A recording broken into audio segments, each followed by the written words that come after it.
And we're live. And the dumpster's on fire. Yes.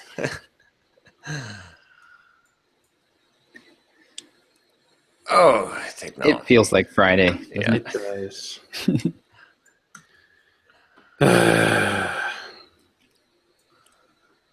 So what's going on, guys? I guess for the good news to start with for the week, I launched a Docker management cheat sheet through Watch Me Code yesterday. I've been wanting to do this for a while, and finally just sat down 2 days ago, I guess, and started working on it and got it published out there. If you hit the Watch Me Code site, it's in the catalog, and it's under recent ebooks and cheat sheets. I published it with the other ebooks that I have because it kind of fits the same kind of content. I made some updates to the page layout and added a bit more description of what the cheat sheet is, made it look a little nicer. But it's been pretty popular download. Let me hit my dashboard here real quick. It has, let's see, 170 downloads. Okay. Nice. Since it launched yesterday. So what I'm doing with it, if you hit that download free button, it'll pop up a modal dialog asking you for your name and your email address. And then once you hit OK on that, you'll get redirected to a nice little thank you page where it also suggests watching a free episode of the Docker screencasts that I released this week. Oh, excellent. And then you also get put into a drip automation workflow with a little bit of follow-up. Well, first it sends you an email from the EDD shopping cart that I'm using for this. It'll send you an email with the download link itself, and then you'll get put into a drip automation workflow where it waits 1 day, sends you a how's it going kind of email. Then it'll wait another day and send you a hey, don't know if you saw this, but check out this free Docker episode email. And then after that, it puts you into my standard Watch Me Code benefits sales pitch from there. Funny thing is, when I released this yesterday, I didn't expect it to be super popular. So having 170 downloads was pretty good. But I noticed very quickly that people were putting in garbage email addresses, junk@junk.com, asdf@asdf.com, crap like that. So I was like, okay, this sucks, because the first way that I had it set up is once you put in any email address and hit the download button from that modal, it would take you to the purchase confirmation screen, which would have the download link on it. Mm-hmm. So you could put in a junk email address and still get the download. Right. So I changed that so that when you get a free download, it sends you to a, your download is on the way, thank you screen. Mm-hmm. And it forces you to put in a valid email address, because if you don't put in a valid email address, you don't get the download link. So people are still putting in crap email addresses, but they're not getting their download. So you might want to clarify that up front. Okay. And just say that you'll get it, like, I'll email this to you. Right. So that way at least they know. Yeah. That it's that they're not going to get it if they don't put in a real email address. Right. That's a good idea. That's actually, with the email courses, that's actually one of the advantages is it's sort of by default obvious that you're going to get emails. You could do too is on that thank you page, like you'll be getting it by email. You could say, did you put in a junk email address? Because, and then you could have a little box where they can put in, would you like to put in their real email address so you actually get what you want? Yeah, that's a really good idea, actually. Yeah. A little bit coy about it. Yeah, a little tongue-in-cheek. You could even address it too. You could be like, yeah, I do this too. I know, because I don't want to get spammed by stuff. But like, I'm only going to send you relevant information. You can unsubscribe anytime real easily. This is, or something like that. So you kind of disarm them by already talking about their fears. You can unsubscribe from my email list. What's going to be challenging is unsubscribing from the 200 email lists that I'm going to sell your name to. Yeah. Totally. So that was fun, putting that out there. I'm overall pretty happy with the cheat sheet content and design. I ran the first couple of versions of the cheat sheet through some feedback on the Watch Me Code Slack. Oh, that's awesome. A couple of people give me some pretty good tips for making it a little better in terms of the content that was on there, because I originally had several of the commands crammed together, and it just wasn't as obvious as it needed to be in terms of what the commands were doing and which one was really doing what. So the only two that I kept stuck together were the start and stop, because that's mostly obvious. Right. You start and stop a command. Well, okay, that's those two things fit together. But then there's one or two, two options, I guess, for the start command. So in the options list in the description, I said that these are for the start command only, because there's no real options for stopping a container, other than no significant options, at least, other than just specifying what container you want to stop. But I think I'm going to do some more of these fairly soon. I'm at least going to do one more for Docker with the Docker file itself, because there's hundreds of possible options and configuration things you can stick inside of a Docker file to build your own Docker images. And I've found in my own use that there's really like 4 or 5 commands that I use on a regular basis. And beyond that, it's when you get into real specialized needs. So I can create a cheat sheet with those 4 or 5 commands, tell people what they are, give them options, lay out the page a little bit differently. Since it's not command line stuff, I don't want that horizontal command line bar. I'm going to do more like a gist kind of formatted or something like that, probably. See if I can make it a little nicer for the Docker file format. Do that, and then I want to probably do this for some of the Express.js code as well. Do like a cheat sheet for routers, a cheat sheet for middleware, a cheat sheet for just common things that people run into on a regular basis. And that way, these should be pretty good attractors for people. I'm getting a lot of links from my blog. Of course, I posted this on my blog, and people are tweeting that and putting it in newsletters and stuff. So that's pretty cool. That's really good. Yeah. The one thing that really frustrates me about all of this is how this is very much a long-term play, and I'm tired of long-term plays. It's like, okay, I got 170. Well, let's call it 75 for all of the crap email addresses. 75 to 100 new people on my mailing list, and it's a game of wait and see if anybody is really interested in Watch Me Code or not. Yeah, but if you're getting the leads, yeah. Definitely better to get the leads and to have to wait than not have any leads and know for sure that you won't get any customers. Yeah, it's all these long-term plays that end up being the thing that you got to have a lot of long-term plays, and then eventually it's like a snowball effect. Right. And I got to get some Twitter automation going, other than the one blog post that went into Edgar. I want to put a few more tweets into Edgar manually for this Docker management cheat sheet, because I want it to hit Twitter pretty regularly for a while, so that it'll keep attracting people and keep getting more. You probably already do this, but do you make sure you include some hashtags in that? Yeah. Because that's a good one for hashtags. Yeah, so I typically I'll do a Docker hashtag, or I'll do an @Docker in the middle of it. Oh, yeah, okay. Hoping to get them to retweet it. They haven't yet, but I've seen a number of other fairly high-profile people retweeting it, which is nice. Other than that, didn't get a whole lot done with Watch Me Code this week, other than just the standard video recording and editing. I did work on some site design stuff this week, just cleaning up a few more things, making it more consistent.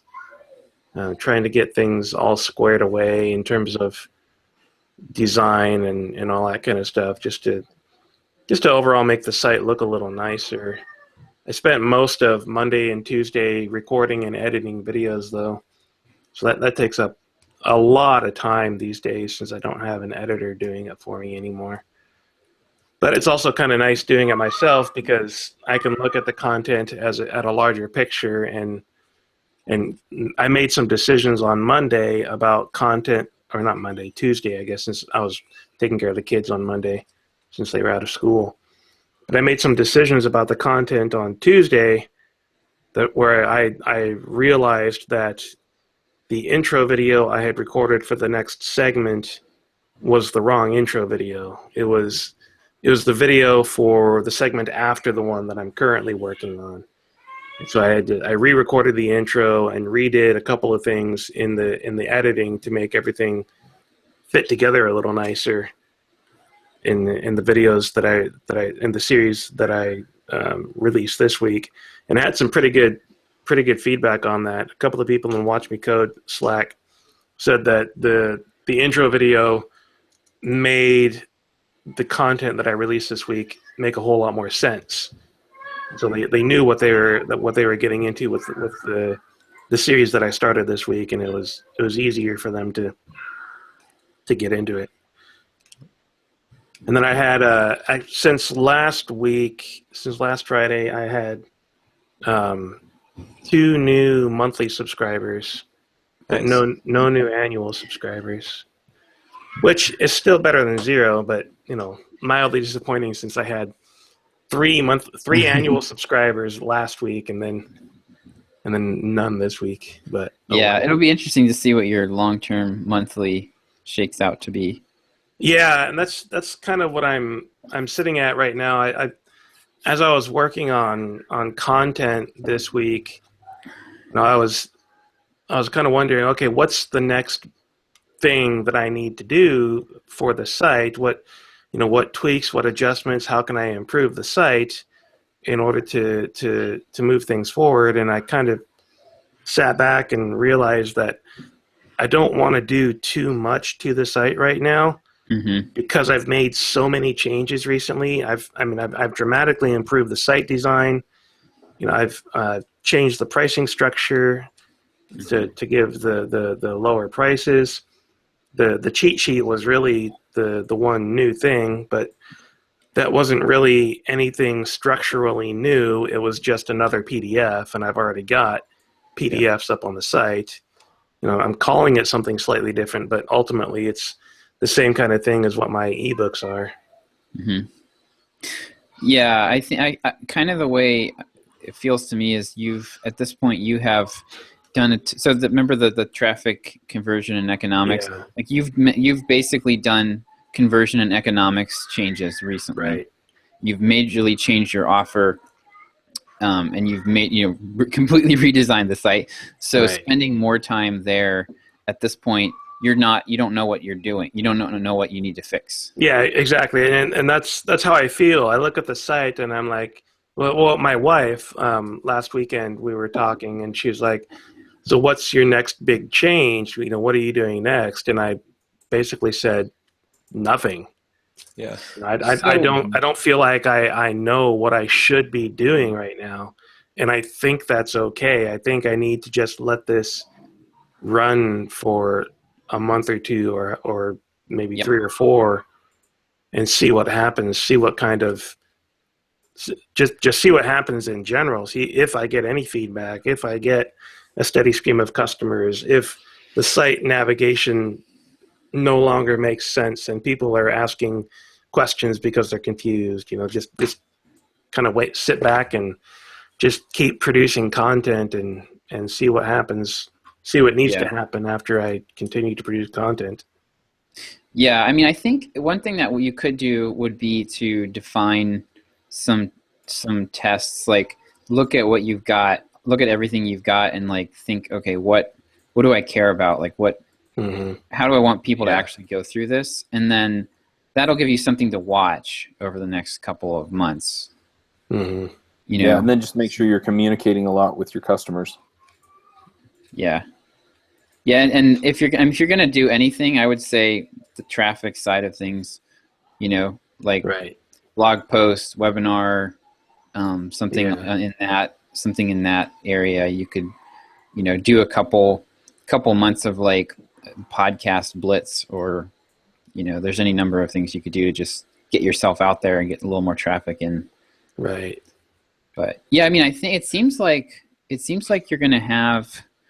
I mean, you're getting a couple. Well, it would be interesting to know like how the monthly signups now compare to the monthly signups you were getting before in a non-sale. Right. Right.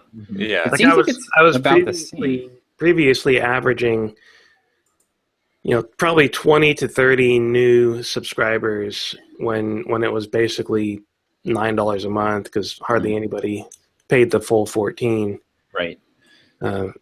So at this point, I mean, I've only had this pricing structure in place for 2 or 3 weeks, 2.5 weeks.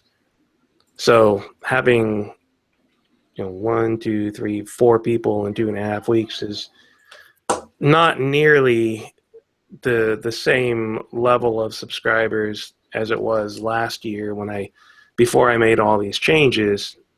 But the revenue is what you need to look at, though.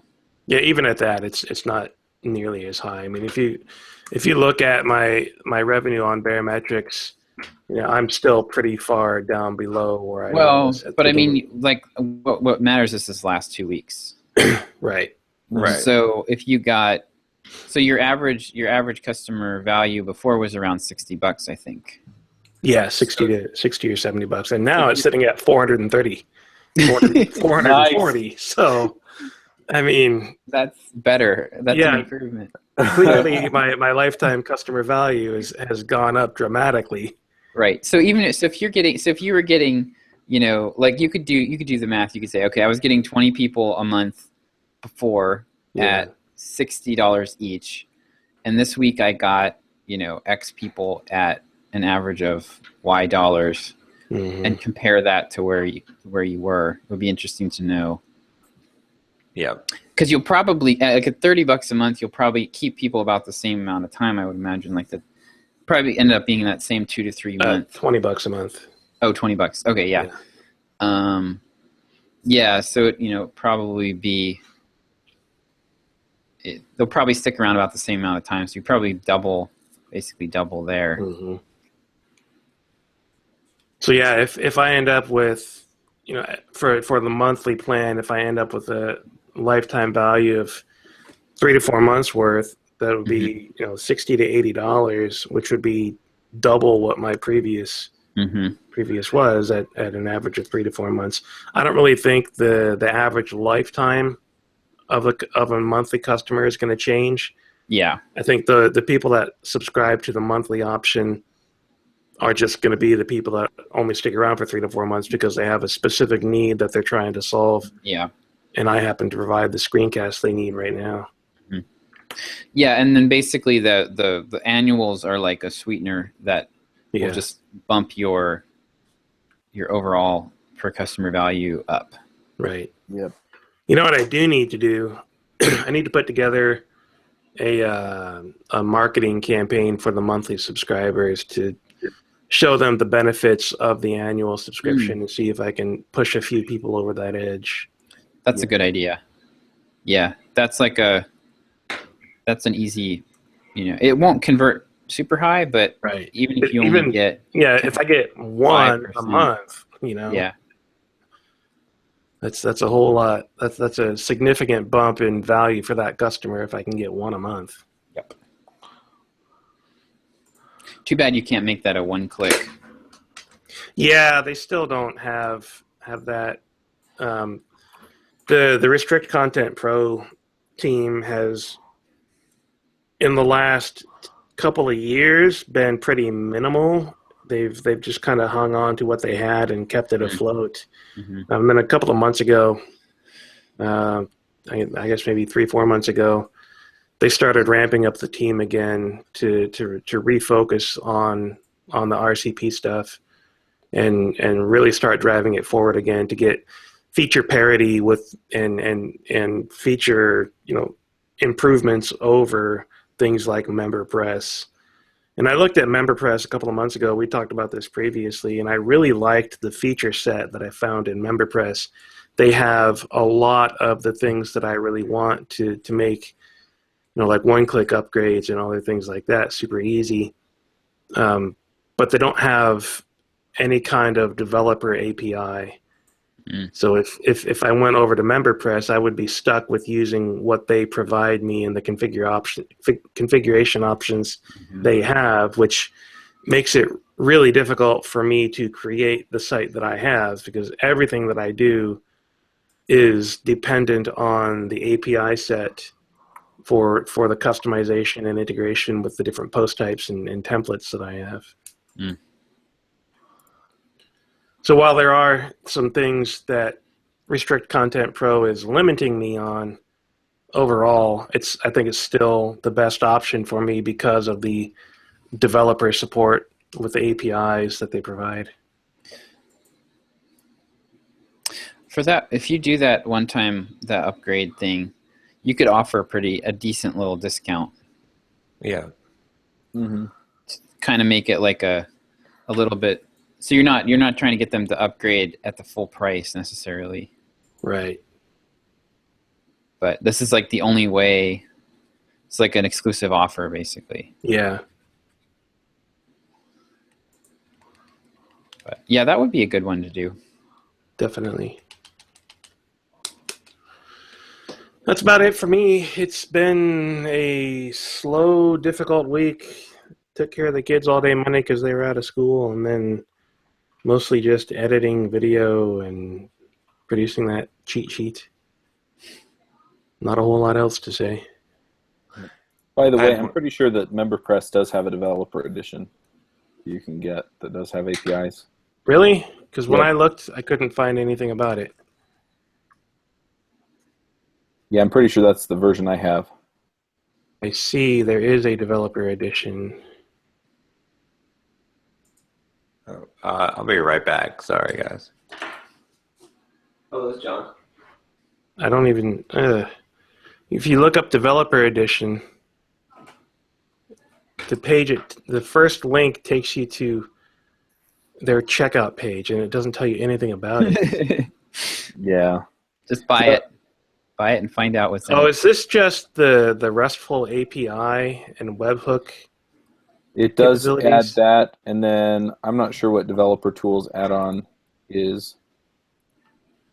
But yeah, it does include the webhooks and APIs and stuff. Yeah, that's not what I want. I do remember seeing that now that I'm looking at this again, and having a REST API is almost useless to me.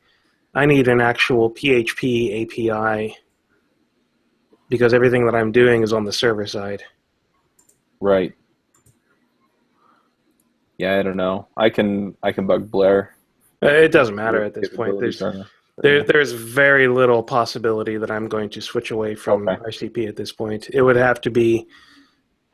it would take a significant amount of effort to replace RCP for a lot of reasons, not just because of the integration that I have, but just because of the way I have the site set up and the content that's in there.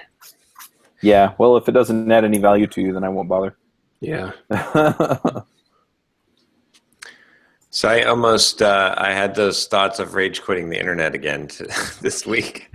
I was this was kind of a cumulative thing where I was what was the trigger point for me this week was finding out from my accountant that the thing that Josh and I had planned didn't work.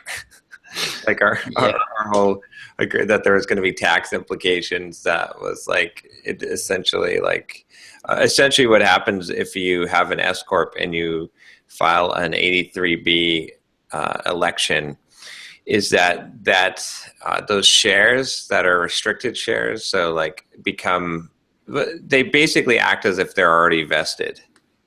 So you have to start distributing profits and losses to the unvested shares and unvested shareholders. Yeah, which was the whole point. I have no idea what you just said. So essentially this. Explain all of that without any accounting or tax terminology. Okay, Josh and I had an agreement that if we reach a revenue target for a simple programmer, he gets basically 15% of the company, right? Right. So he filed this tax thing that made it so that he doesn't pay taxes when that occurs. He pays the taxes based on the value of the company now.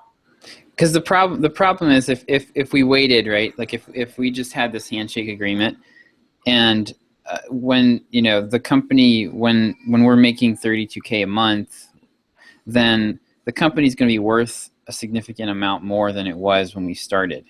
Right. And so John would be essentially like allowing me to, he basically would be giving me stock at that point, and I'd have to pay taxes on that as if it was like income, or probably income. I'm not sure, but income, income. Just like hypothetically, say the company's like valued at $500,000.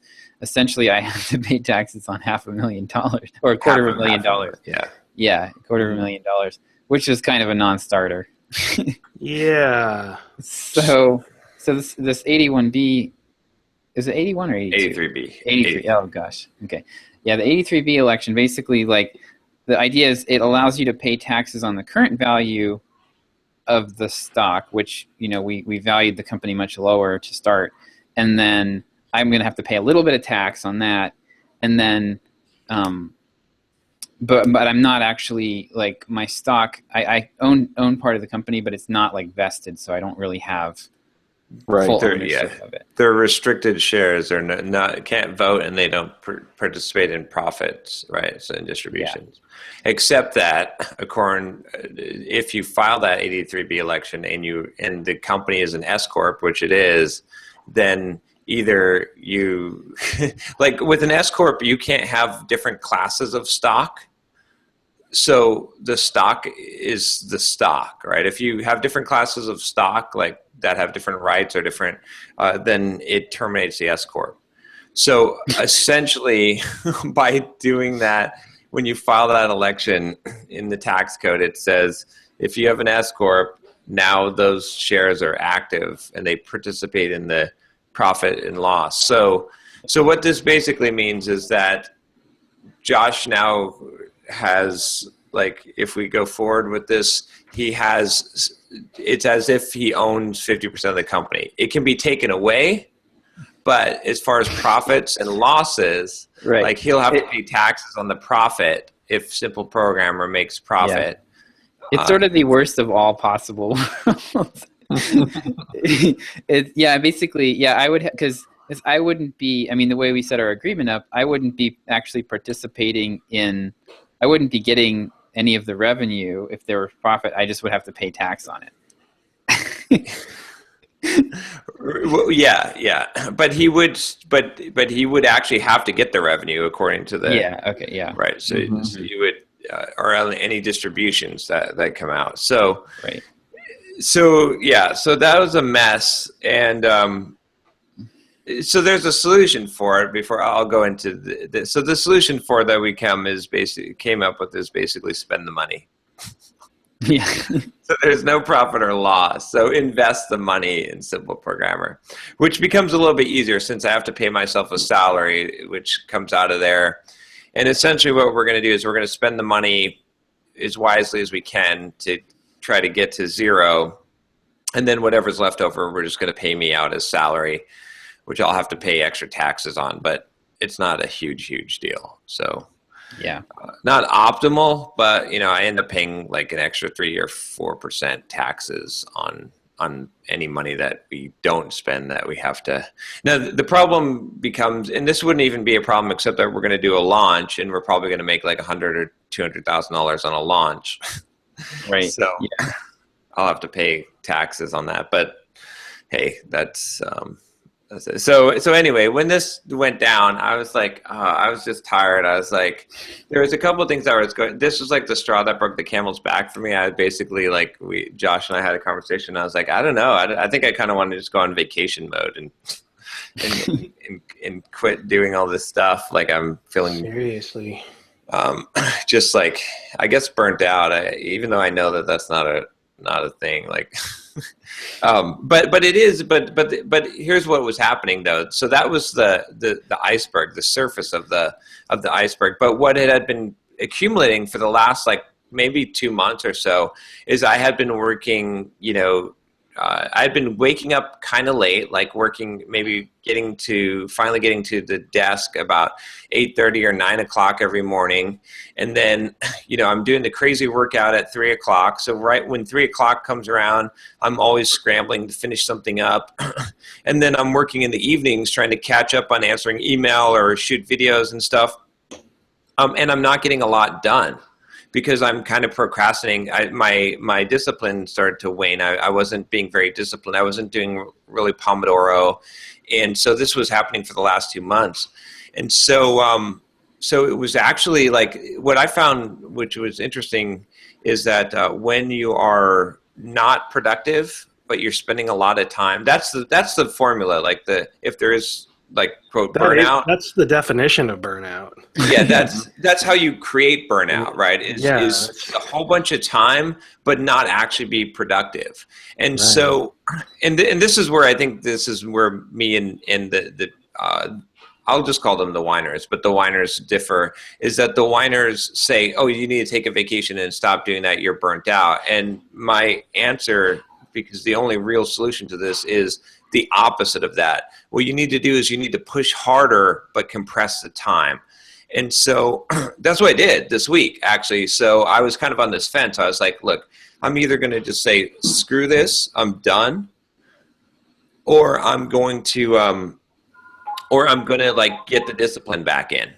And so I decided I'm going to get the discipline back in. So what I did was, starting Monday, I set my alarm for 6:30 a.m. and I said, okay, every day I'm getting to my desk at 7 o'clock a.m. and I'm just going to work hard and bust ass, like continuous work, no procrastination, nothing, from 7 a.m. till 12 p.m.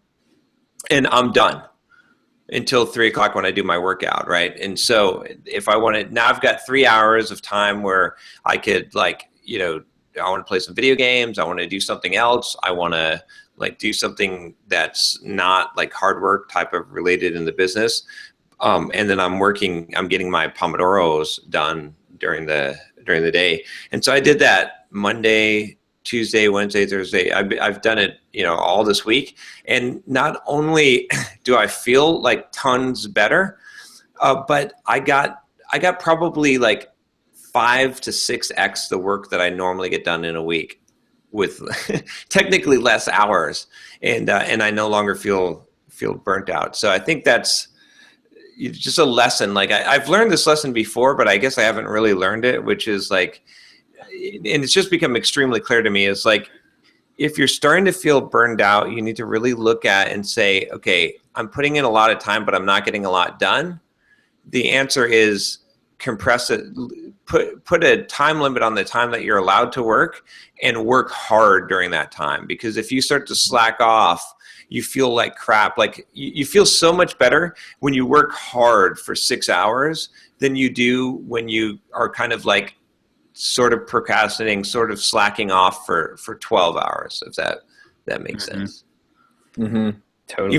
Even though it seems counterintuitive, it seems like working hard for less time would be, or it just seems like working harder would not be the answer. But working harder, absolutely, putting the discipline back in, there's freedom in discipline. But I'm like super thrilled. Like I'm going to keep on doing this. But I just, like, I can't tell you how much stuff I got done. Like I just kicked ass this week because of that. And I was finishing at noon every day. I mean, some days I went over a little bit with phone calls and stuff, but as far as like the actual work, I was finishing at noon every day, and having even my videos and emails answered. So I realized how much I was slacking off before. You don't even like it just starts to slip away. You know what I mean? And then you don't even realize how bad you're doing, like how many times you're checking stats instead of actually getting something done. Actually, we actually built an entire product this week. Yeah. So we were thinking about an upsell for the blogging workbook. So Josh talked about like he's playing with the pricing. So we've got it like we're selling it for $7 now. The blogging course workbook, and we had a one-time offer. Like we had an offer to what did we have for 10 steps? No, we have currently we have an offer on there for how to market yourself. Okay, yeah, and we really weren't getting any takers on that, even at a discounted price. So we were thinking, no, we need something like specific that would be like a good, an obvious add-on to the blogging workbook. So at first we were going to do like an in-depth kind of like how to pick your niche thing. But but I was thinking about it, and I was like, oh, what would be the most appealing thing? So I came up with the idea of doing a video course called 10 Ways to Make Money from Your Blog. And so nice. Yeah, so I just recorded that in a day. I just shot just came up with the 10 ways and went through each one of them, like 5-6 minutes each. And so we've got, and I added a bonus 11th way, which you guys will be happy too. So the 11th way, Chuck, is to sell webinars or live events and so for that one I go over to DevChat TV. Nice. And I show them how that works. And then and I got one for you, Derek, too. So for number 6 is to create a membership site. Nice. So I went over to Watch Me Code and I showed them that. So I plugged both of you guys' stuff in there. So, but awesome. We've got it turned over to Rodrigo to edit it up and package it up and stuff, and then we'll be shipping that out. And I think we're going to price that $50. I think to start. Yeah, I think like $49. So we'll go from or 47 or whatever. So we'll go from $7 to $47, and I think that will work really, really well. Right now we're going from $7 to like it was $199. Now it's $129, and it's just we're getting some takers on it, but not enough. Yeah. To make it really worth it. But yeah, I think we could probably get around a 10% conversion rate on that. Yeah, I think that's probably 5 to 10 would be what I'd expect. So we can lift our revenue. So creating this one product might, lift our revenue by $1,000 a month. So nice. Yeah, because we're selling right now. I'm looking at the stats. We sold 22 copies of the blogging workbook this week, and so it's an 11 per. So we went from. It's funny because we were converting. It's been fun to play with the pricing on this workbook and just see what happens to the conversion rate. So it was at $5 and it was selling around 12%, converting around 12%. So then I switched it to $1 and the conversion rate shot up to like close to 20 or 22%. I gotta take this real quick. And then I dropped, but we weren't getting any. I was hoping that we'd get upsells out of that and that would make up for the lost revenue, but it didn't. We weren't getting enough upsells, so I put it back and I put it all the way up to $7. It's converting at like almost 11%. So like between $5 and $7, there's almost no difference. And at one point, I had gone up to $9, and that totally killed it. It dropped to like 5% or something. So but it's interesting because like you'd think that going from $1 to aside from the $1 thing, going between $5 and $9, it's almost 100% swing in the price. Mm-hmm. It doesn't really change the overall revenue much at all. It's like 10 or 20% in either direction. So it's not like so people get really bent out of shape about pricing and like stress out about it, and a lot of times it doesn't really makes a difference, but it's not like life or death like people act. Mm-hmm.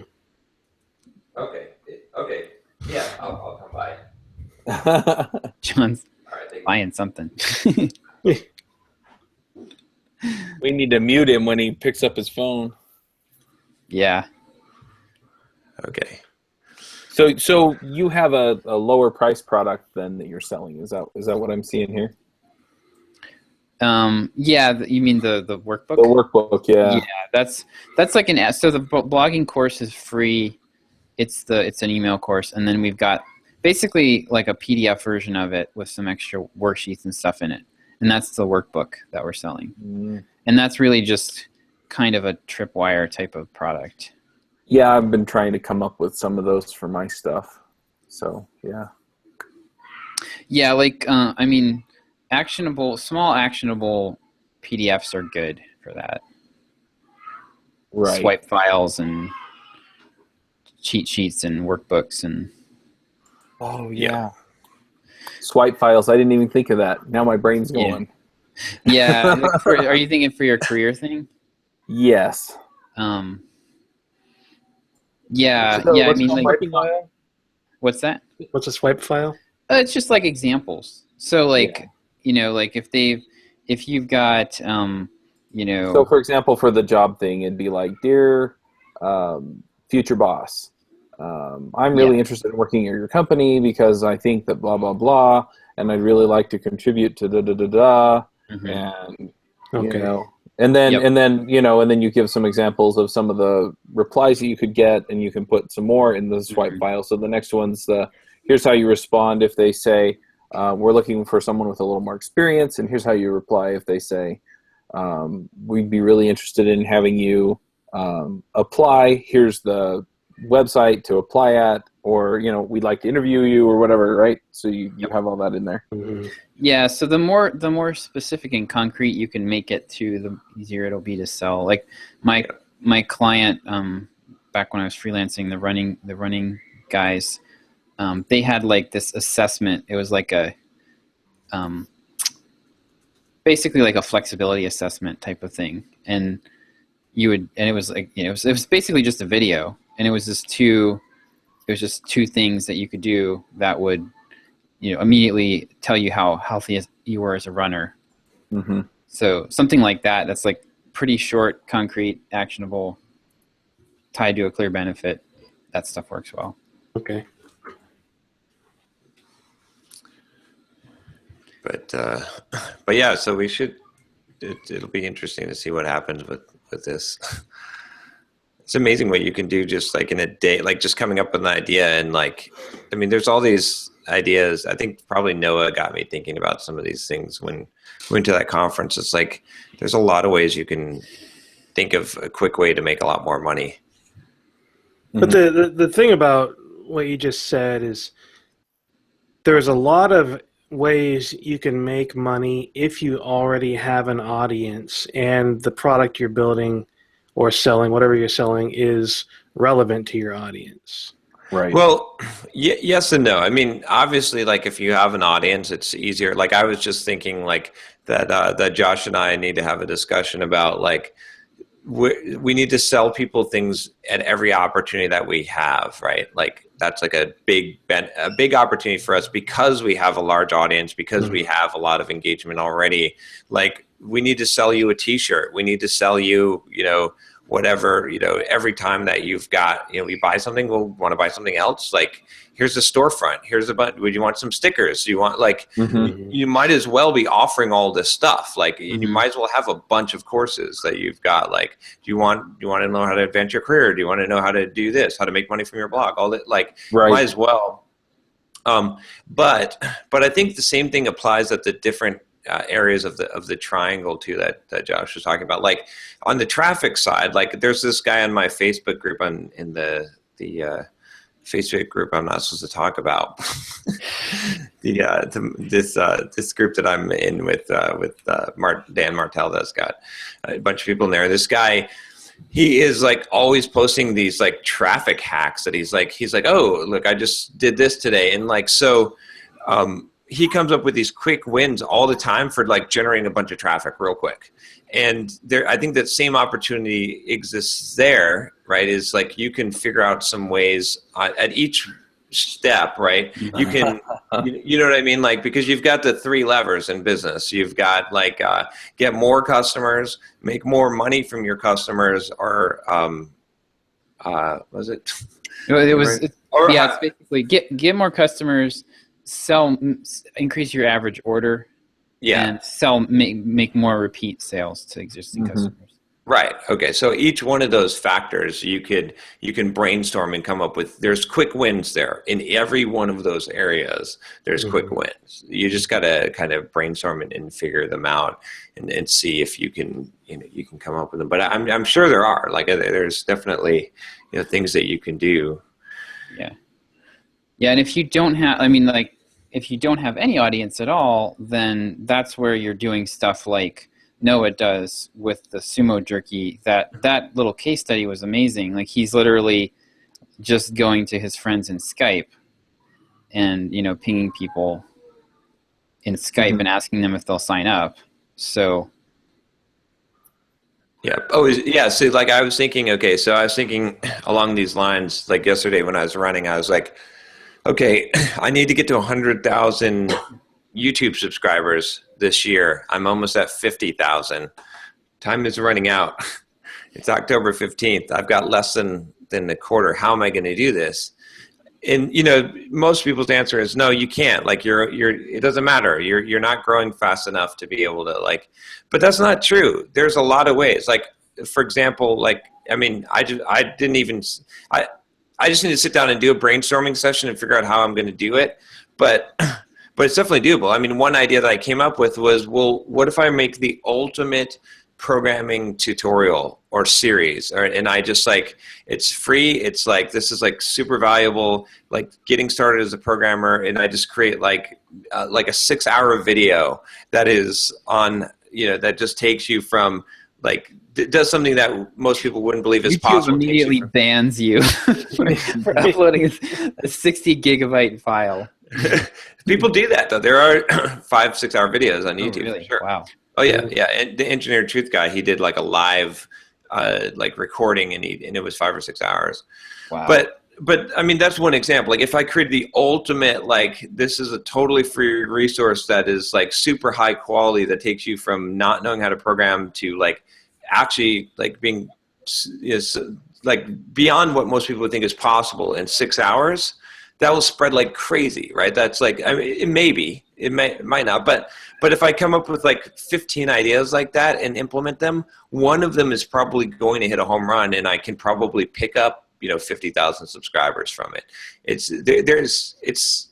There's an option out there. There's always something that you could be doing. So, I mean, hell, I was just listening to Grant Cardone's new book, which, by the way, you guys should definitely check it out. It's called Be Obsessed or Be Average. And I think one of his most successful sales books that he wrote, he just sat down and wrote this book in 3 hours. And he sold millions of copies of it, and he created a whole business from it, and has made millions of dollars from this book he wrote. He just cracked out in 3 hours. So there's these opportunities that I think that you don't realize that we spend so much time working on these things that take forever and they don't have a payoff, but there's another technique where it's let me just keep on doing a bunch of quick punches and see which one actually takes off. So.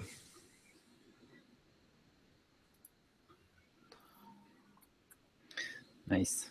Yeah, we also added we went in and added upsells to all of our products. Basically now anytime you buy any product, except for the real estate course at the moment, but anytime you buy any product, we'll offer you at least one other product. And immediately after I added 1 to 10 steps, we got a sale from it. So yeah. Yeah. So it's not going to be a huge amount of money, but it'll probably be, we get 200. Right now we're getting around 200 to 220 transactions a month. So if 5 or 10% of those buy something else, then that is significant, especially at $100 a pop. So it adds up fast. Yeah. Does that chain? Does it if someone buys one thing, and they get the upsell, and then they buy that, does that product's upsell get presented? No. No.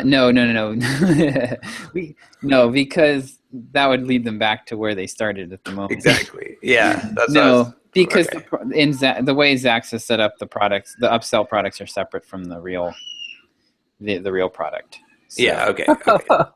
Yeah. Otherwise, it would be that would be pretty funny.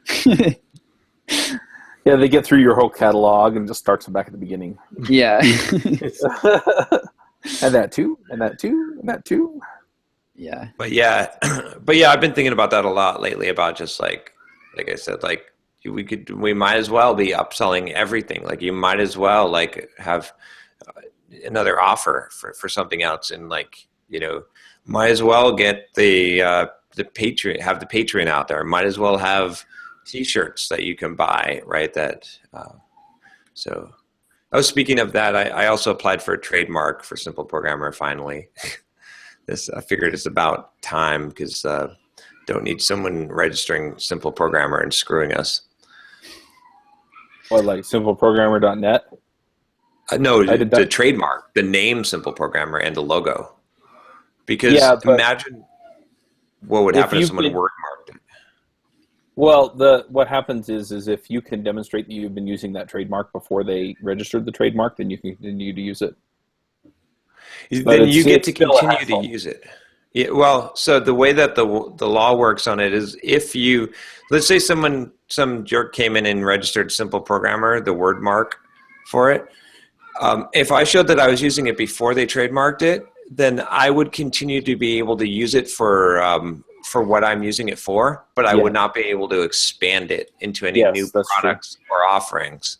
And so that is nasty. Like they could basically box you in, right? Because you can't, like they could be like, you could launch a new product and they could say, oh, you can't use the Simple Programmer trademark or logo on that. And then you're like, what? So you better go squat on simplerprogrammer.com. Yeah, simplestprogrammer.com. You better go squat on simplerprogrammer.com. No, those ones are easy to knock out with a trademark. Yeah. If once you have the trademark, you can shut any of those people down. So I had a friend, a coworker years ago. This was like 10 years ago almost. He had a product for home-based bakeries, like people that are good at making cakes and they want to start selling them because their friends tell them that they should. This is a pretty booming business these days, and it has been for a while. And my friend had made pretty good money off of this software that he wrote to manage inventory and costs and pricing and accounting and all the stuff, very focused on the home-based bakery business. And he had this product, for years, and it was called Cake Boss. And then along comes this TV show called Cake Boss. Yeah. And Cake Boss, the TV show, decides that they don't like him using that name. So they bring a lawsuit against him, cease and desist and everything. He lawyers up and fires right back at them, showing in court that he had all the rights to use that name for the software for what he was using it for and all that kind of stuff. And in the end, the TV show, the TV network, whoever it was that was doing the Cake Boss show, ended up paying a significant settlement to him, which included enough for him to essentially retire from his day job and just do whatever the hell he wanted for the rest of his life. Who's the Cake Boss now? Exactly. And then he also, as part of that deal, got free advertising from that network for a while. I don't remember if it was in a magazine or on TV or what it was, but he ended up getting, like, this TV network came at him with all these high-priced, expensive lawyers. He flew them the middle finger and took their money. John, this is what we need to be selling, not this piddly real estate stuff. Yeah. That's how you retire rich right there. Just come up with a product and a name that somebody else tries to use, and then take all their money. I would have made more money if you had the trademark. I would have written and advertised a fart app. Yeah. Yeah. He would have made more money if he had the trademark, though. Oh yeah, he totally would have. Oh, yeah. I don't license it. I don't think he had the trademark though. But no, I've already been on the wrong end of this before with, well, sort of on the wrong end, similar situation to your friend, but because I had the pacemaker app, right? And then that company registered the pacemaker trademark, and then I basically like, well, I'll sell you the I'll stop for $2,000 or so, Right. And they basically paid me money to not use their trademark anymore. Yeah, that's reasonable. So yeah.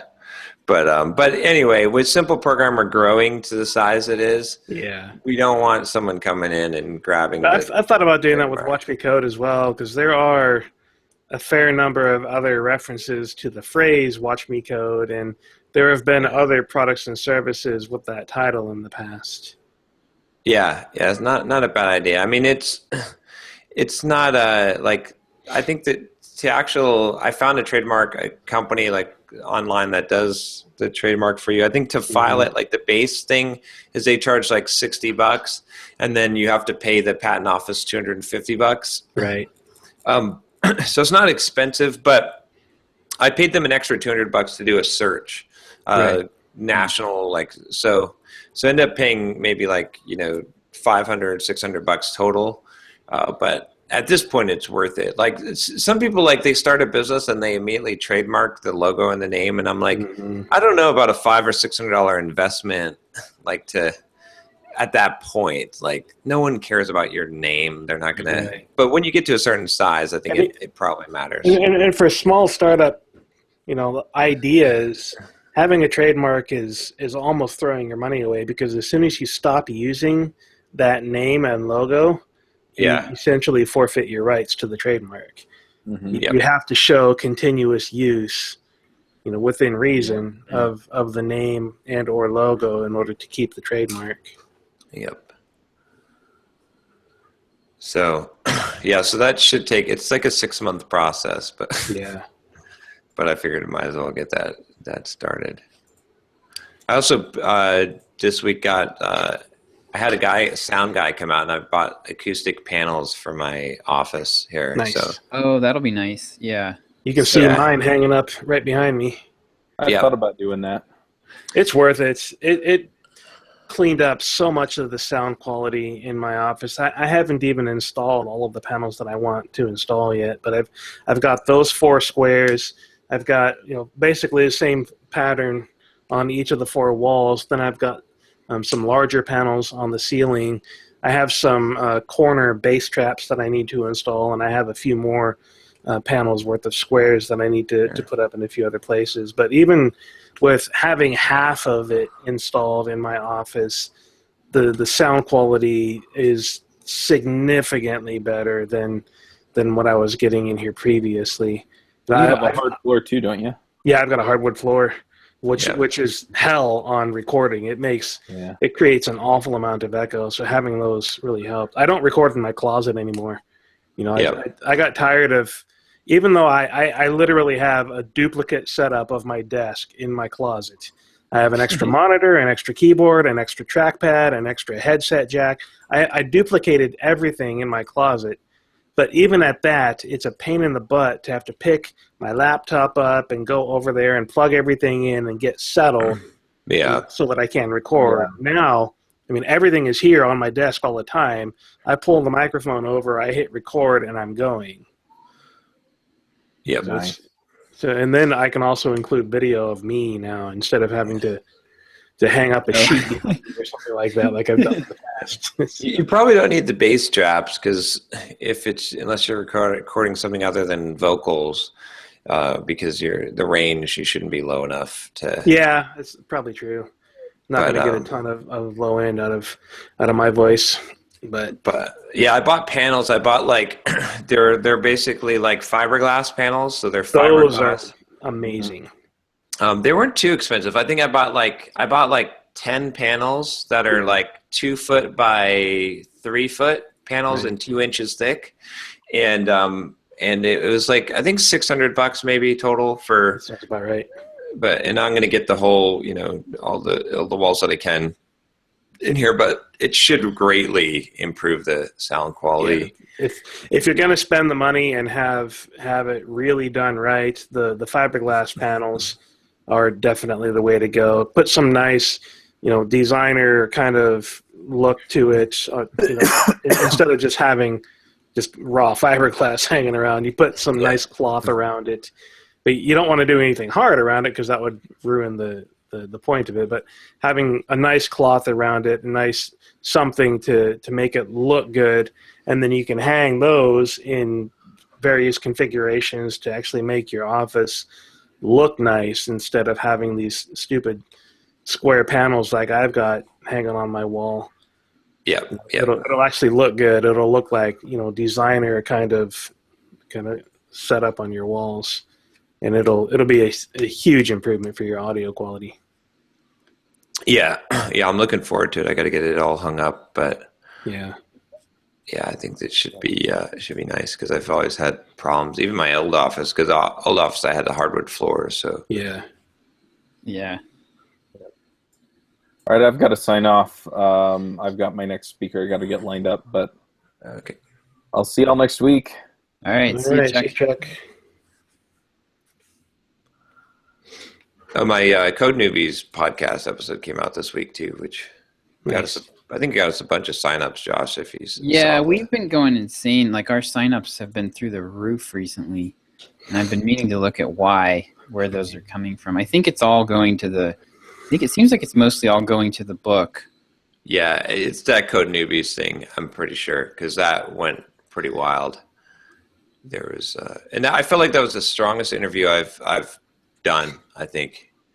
So I'm just glad to see that one come out. Yeah, this week, we've been getting we normally get 75 to 100 signups a day on average, and this week it's been 200 or 300. Wow. Yep. It's been, we had on Monday, we had 350 on Monday. It was insane. Yeah, this week we have had 1,064 signups. Wow. These are new signups, not they're not existing people signing up for email courses. Those are actual new signups. Yep. We're just about to crack 40K on the email list. I also been bumping up, I did a few YouTube videos specifically to get that are geared at just generating traffic. And so I did a video that came out on how to learn Java, and then I did one on, what was it? Top most in demand programming languages for 2017, and that's been jumping up there. Mm-hmm. Yeah, SEO type of stuff. Yep. So I did a video this week on Trump's oh God.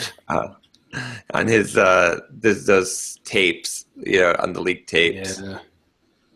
It was interesting though, because I felt like I needed to do a video like that. I was like, look, I don't condone this. It's not cool. No. And basically say because there's so many people the whole point of my video was basically use your brain.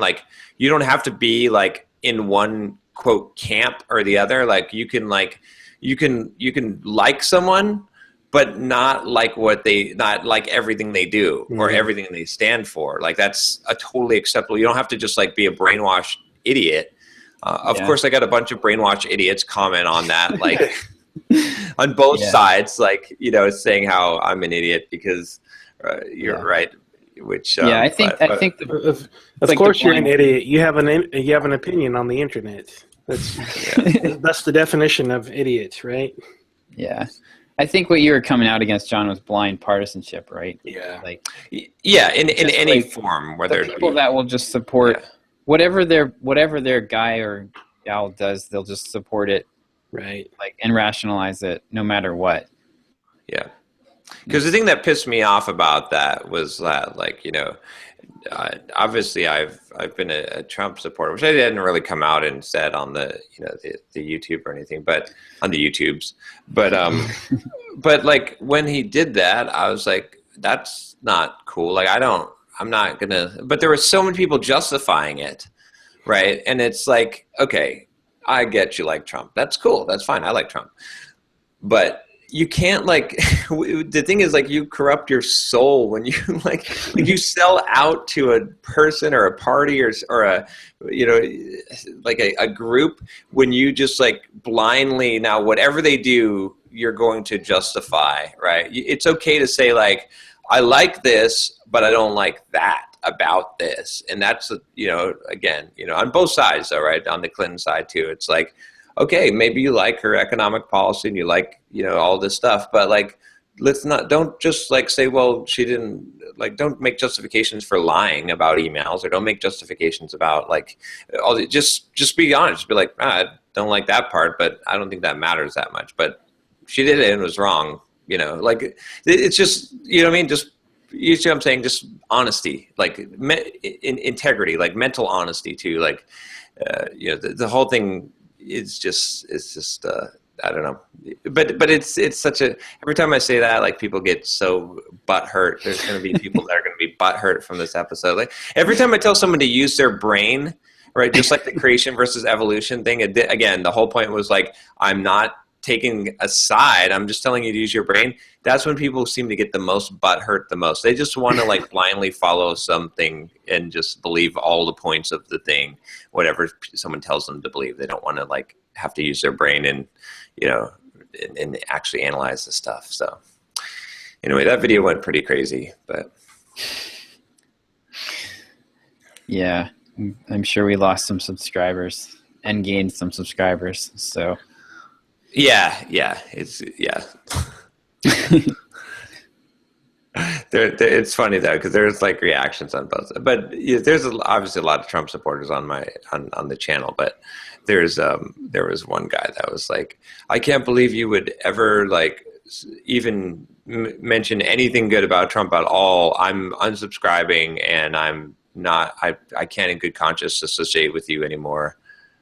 And I was like, you missed the point. You don't get it, dude. Like, it's yeah.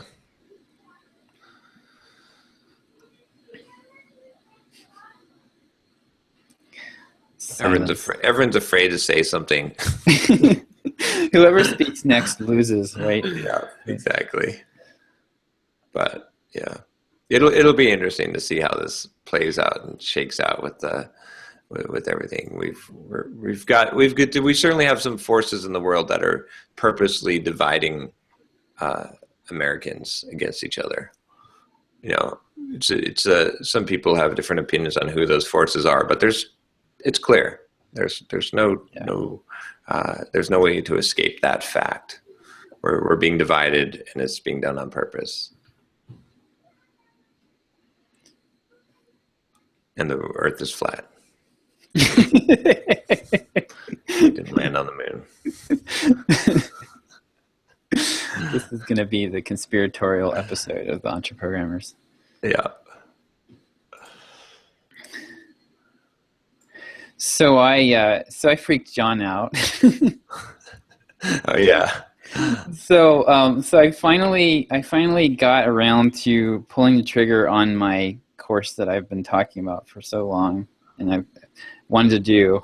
And so I kind of got tired. I've gotten tired of like talking about it, and I just wanted to do it, and just because like I just kind of feel like this is me putting on the big boy pants a little bit. and so yeah, so I opened it up. So what I'm doing is it's a 4-week, basically it's a 4-week video course. I decided not to come right out of the gate and teach about email courses, because the feedback that I was getting from people was they were feeling like that was too much for them to do right now. Like they're like, I can't do a whole email course. I can't even get an email out. So I decided to basically do 4 weeks on how to write an email. And I'm going to make the process as streamlined as possible for people, and stress because like there's so many info products out there that people can get that are pretty good. And so I'm focusing this on it's like a workshop to get people to actually take action. Mm-hmm. So yeah, so priced it at $497, and sent the first email out on Thursday, and I've got 13 people. So I'm capping it at 21, hard limit, no more, no less. I've got 13 people signed up so far, so I think I'm gonna sell it out. Yeah, so that's pretty exciting. But yeah, so I freaked John a little bit. John, I was thinking about it this morning. I think I understand why. So I think, I don't want it to come across because we have a really good thing going with Simple Programmer, and this, I think John's a little queasy about whether I'm really 100% committed to Simple Programmer, or whether I'm really wanting to do this other thing and be the marketing guru. And really this morning I was thinking about it. I was like, you know what, I'm done. I'm not going to be planning to launch any other products in this off of my site or anything after this. This is pretty much it. And I really wanted to the main reason that I really wanted to do it is because I think the Sublime, not finishing. Oh, I also pulled the plug on my Sublime books, by the way. They're no longer available for sale. Yes. Because I felt I was really that has been bothering me for the longest time, that that book was sitting there at 62%. Yeah. And so I have this image of myself as somebody who doesn't finish things, right? And that's honestly really why I wanted to launch this. I really wanted to actually do something that I had committed to myself mentally that I was going to do, and I've been talking about it for a long time, and I'm just I need to change that image of myself, that I'm someone who finishes stuff and not just somebody who starts and talks about things. And that was, that's kind of been my biggest driver on it, I think. And I've just got really fed up with not being I'm just feeling fed up with half-assing and not finishing things. Yep. No, that's good. I mean, that was the turning point. Like I said, I think I've talked about this a couple of times, but in my life was when I started. In fact, I did a blog post on it called "Being a Finisher." Mm-hmm. But when it started becoming a finisher, it started with me finishing actually that Pacemaker app, that first the Android version of that app, because so many times I had started projects, started things, never got it out into the marketplace, or never finished the thing.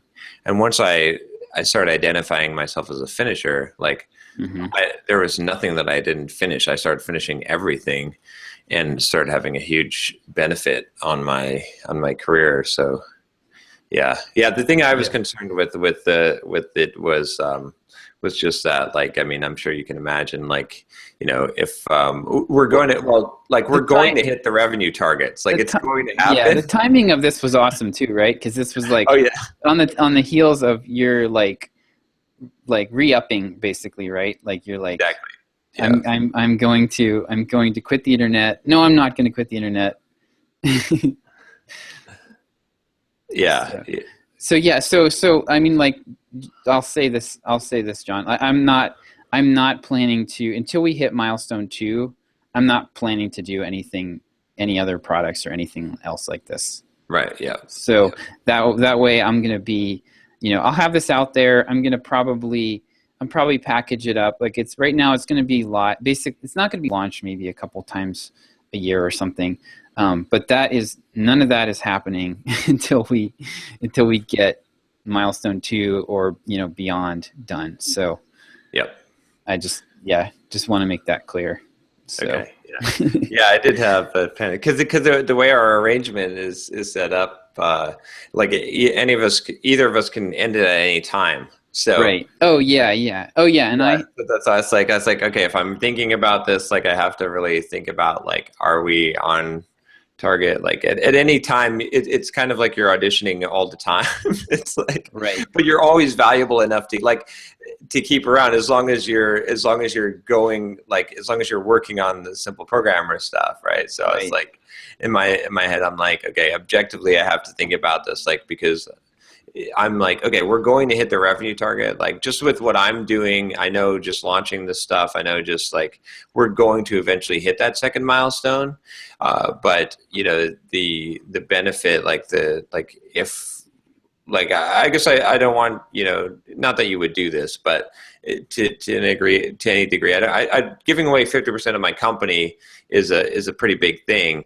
So I don't want to do that if you're kind of like doing this other thing and then you're like just kind of hanging on to this until it hits the revenue target. Like I want to make sure it's like we hit the revenue target as quickly as we did because of what Josh did. Well, my whole point, like the whole thing when I initially like was thinking about the idea is like, I don't want to hit 32,000. I want to be like, I want to blow past that and hit 50,000 a month of revenue or more. Yeah. And so that's what makes it really worth it is like, if we just hit 32 and that was that, it's not really like, you know, it's not really worth it to me, but the fact that like that you're doing stuff, that we're launching stuff, that we're having success, that we get there quickly and then go past it, that's the huge value. So I'm not concerned, like I said. I mean, now that we clear, but I had to like when I saw the email, my spidey sense was going off. I was like, okay,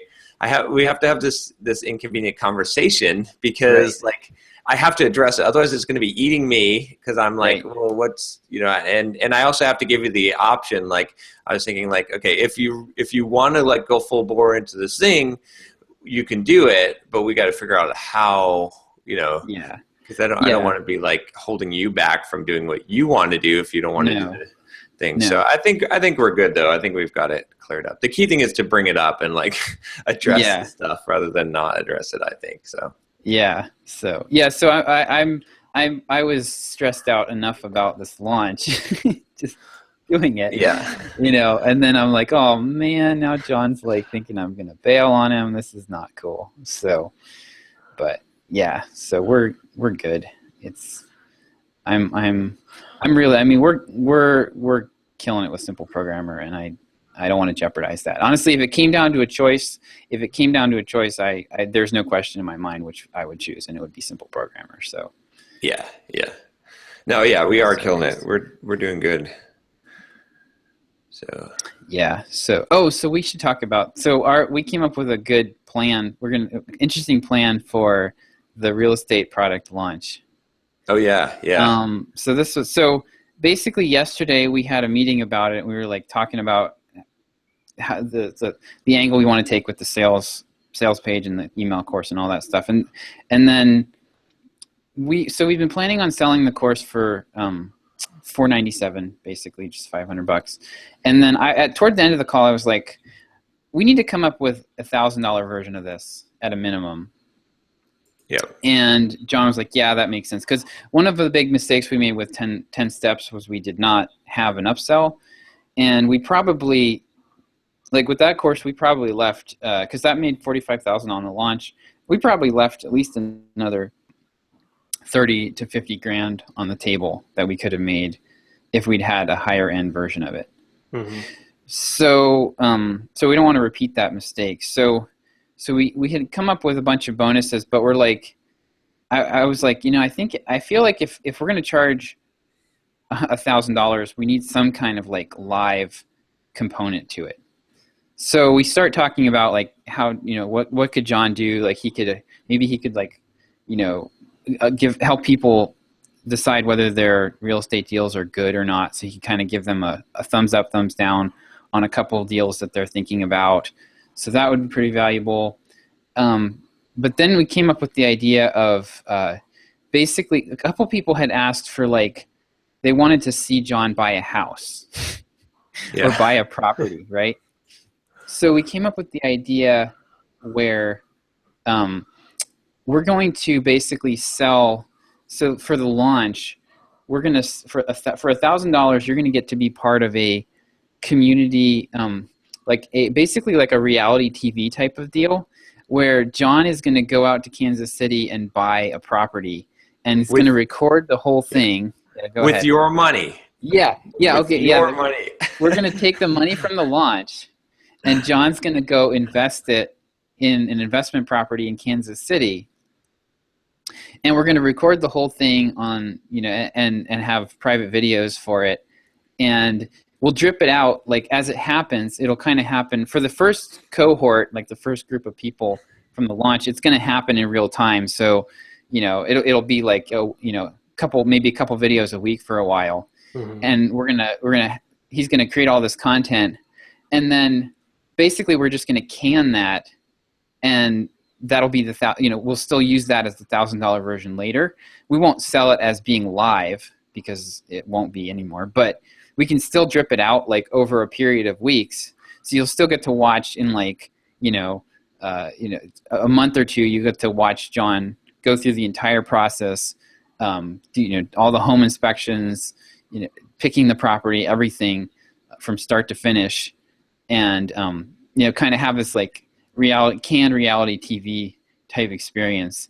That'll probably be like an email course, or like an email drip sequence where John's like live blogging it and recording videos as the thing unfolds. So that ought to sell pretty well, I think, at the $1,000 price point. And then we might also have a $10,000 version, which is basically John will help you buy your first investment property. Yeah.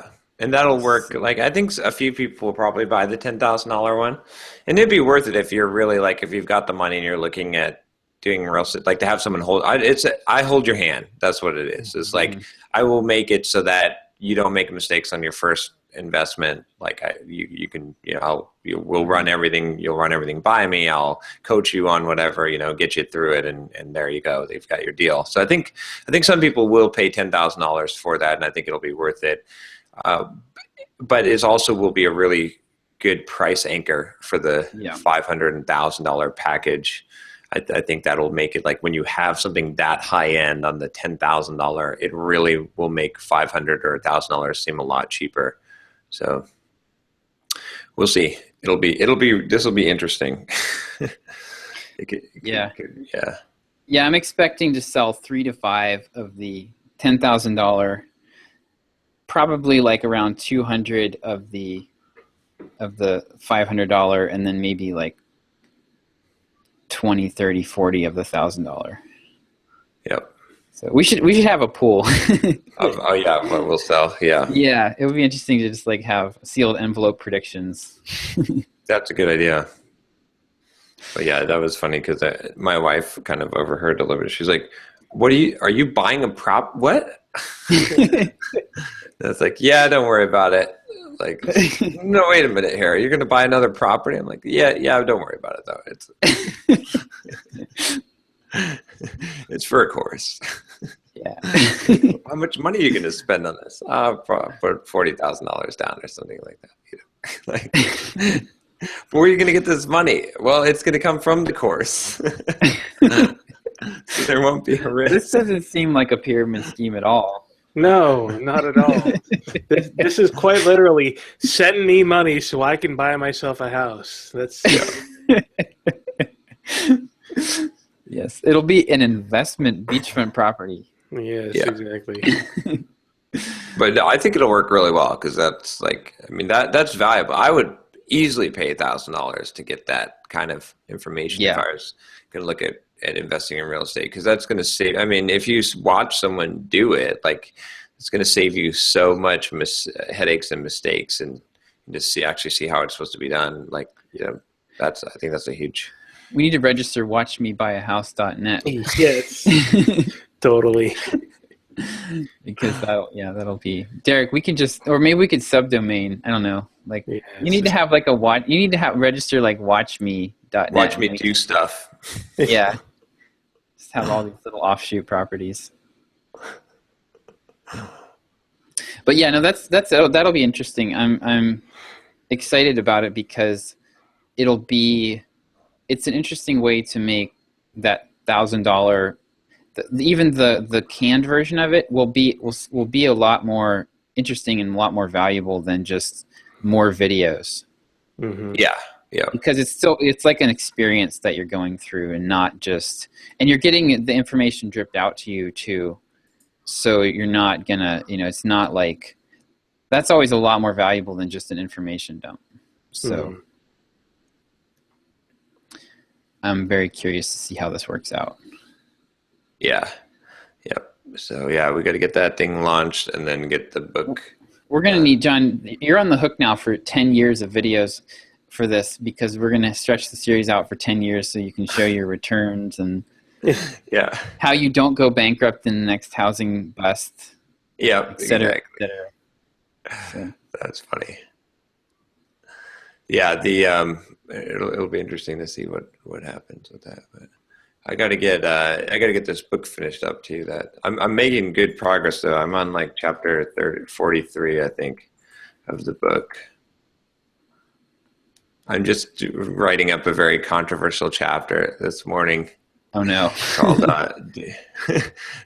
"Dealing with Prejudice," and so that'll be, because a lot of people ask about that, right? I mean, that's a common topic that software developers face, and so I'm basically giving the advice in the chapter of the idea that like you can't control people and the environment. Like, people are prejudiced and they do have stereotypes, and that's going to happen. And like, you can either take the strategy of you're going to fight it and like be all upset about it, or you're going to accept it and figure out how to reduce the amount of prejudice that you receive and deal with it. And so I'm talking about how, like,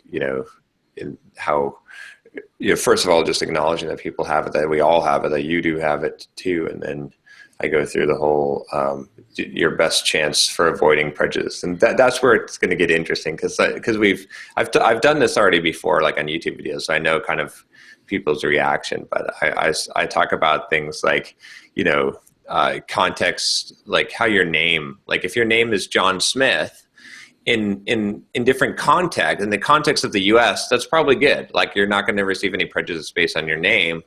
However, if you go to China or Japan and your name is John Smith, you're going to receive prejudice. It's going to happen. If you know people I know a lot of people that actually are Americans that live in live in Japan, and especially in Japan, there's definitely a anti-foreignist, like a kind of xenophobic movement there with some people. So, and then that's what I used to disarm, to say, now, if you're in in context, if your name is Fatima Muhammad, that's probably like, you're going to receive some prejudice in the US probably. So like, I recommend that people change their name.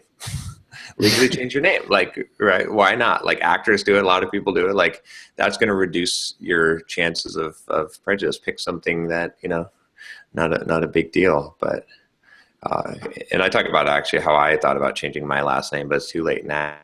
But I would totally change my name to John Son instead of Sonmez, just to avoid this. I don't get a huge amount of prejudice for it, but I do. There's some, some people are like, Sonmez, what's that? You Mexican, or like, what are you, like? It'd be better to just be John Son, or or maybe just pick an American sounding last name, or Vince De Leon. But yeah. But yeah, that's going to be an interesting chapter, because that would uncork a whole slew of new prejudice, I think, John. If you, I think maybe, yeah. But I think that'll be interesting. Like I've definitely got a lot of chapters in the book that will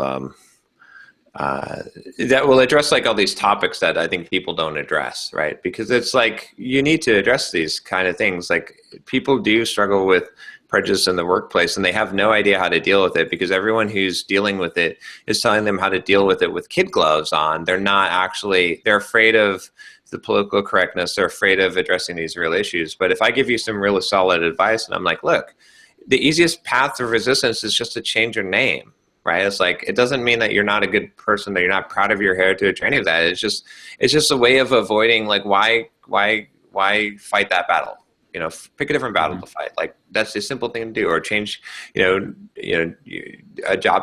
your dress. Or I even pick on Southerners. Like, if you've got a Southern accent, like in the U.S., there's a prejudice that makes you seem less intelligent. I didn't make that up. I didn't like create that, but that is a thing that people will be. So there's a lot of smart people, including former secretaries of state, who were smart enough to get vocal coaching to get rid of their Southern accent.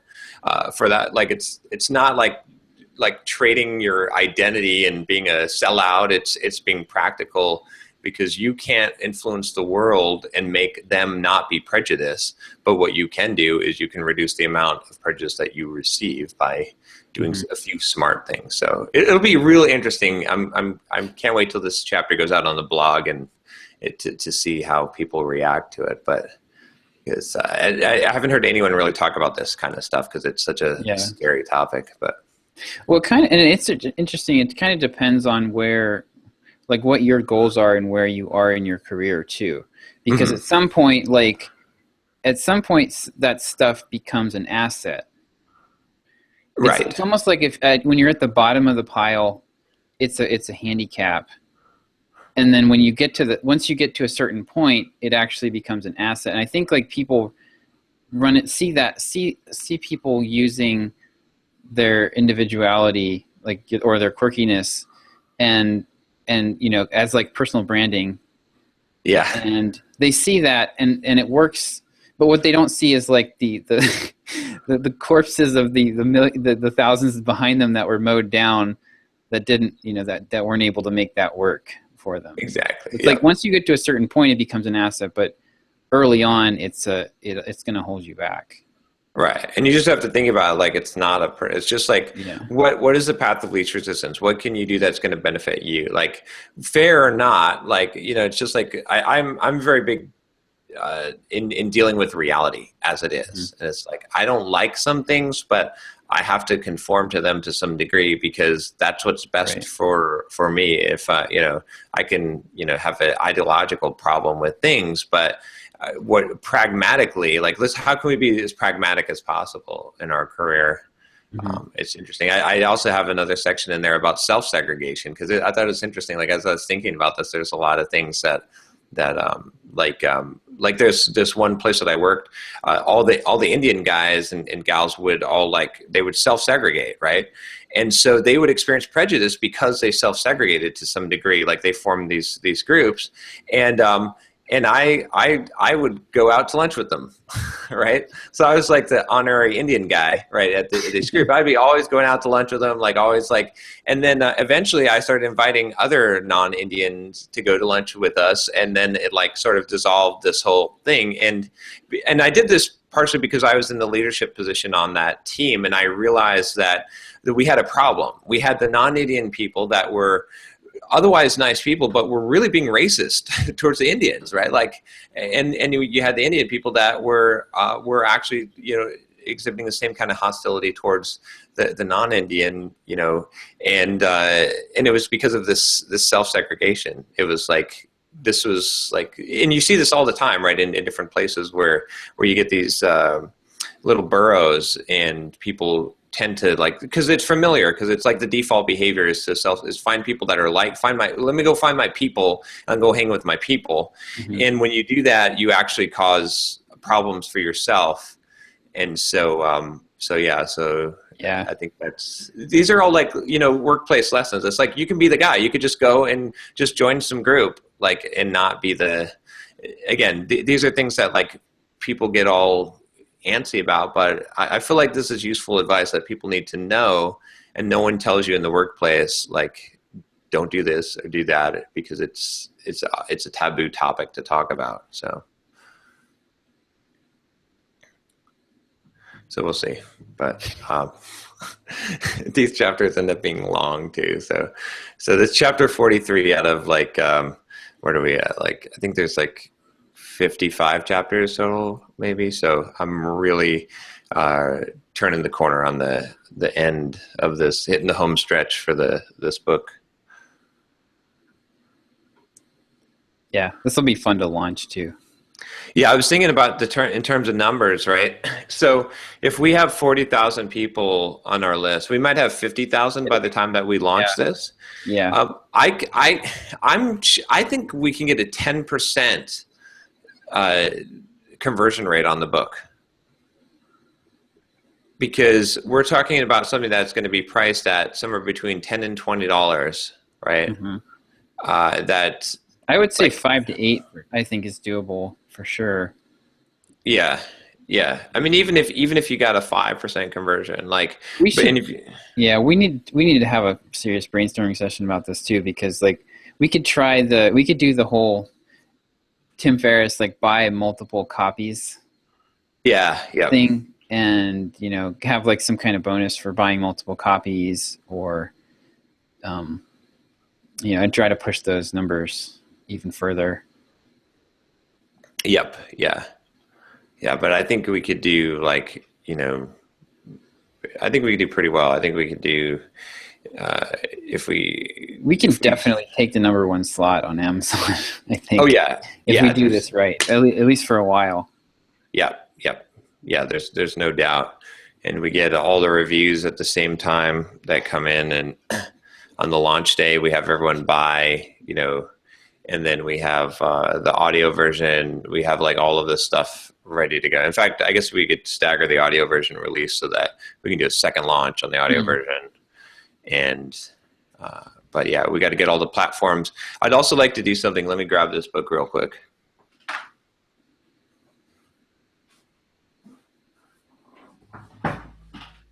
So Elliot Hulse made his book King. Oh yeah. See how he did this? Nice really hardbound with this gold on here. And like, I mean, it looks like a real elegant, like the binding is nice, and got pictures. And I would love to do something like that, a real high quality piece that you you charge a bit of a premium for it. And we could have different options too, but I think that would be extremely valuable, and that would work really well. Because it's almost like a collector's item, like, you know what I mean? So yeah, that looks really, really nice. So, I wonder what the cost difference would be. Probably not. It probably wouldn't be huge. No, I don't think so. And the nice thing is, and what I'd like to do with it is like, we'll definitely, when we get close to launching, we'll have to figure this whole thing out. But you need the print on demand, right, to be able to do that. And then you've got all the marketplaces. You got to hit Amazon. You want to have the hardback version, the soft version, perhaps the Kindle version, the Audible version, the other places, book markets, right? But Barnes & Noble just started allowing independent publishers to get shelf space. So, oh, cool. So we can do things like that. And then you want to be able to sell like a premium version from your site that has extra videos or package. And we also have to figure out what the upsell funnel like looks like. If you buy a regular version of the book, can we put in links in there that take you to the website that let you get the whole package, or get like a signed version that has, whatever kind of things. Because I think you can really turn this into a huge thing. So you get a lot of mileage. So yep, and the existing book will be a big springboard. So yep. So